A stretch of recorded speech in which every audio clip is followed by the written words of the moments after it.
જૂનાગઢમાં એક શખ્સે મોબાઈલની દુકાનમાં તોડફોડ કરી છે। એક યુવકે મોબાઈલની દુકાનમાં લેપટોપની તોડફોડ કરી છે।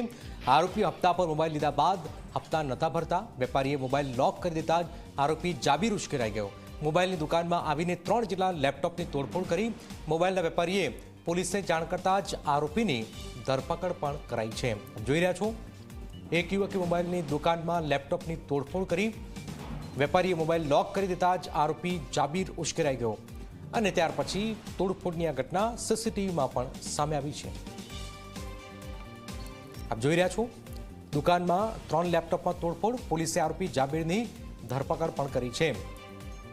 દુકાનમાં આવીને 3 લેપટોપ અહીંયા તોડી નાખવામાં આવે છે અને લુખ્ખાગીરીની હદ વટાવતો આ કિસ્સો આપ જોઈ રહ્યા છો।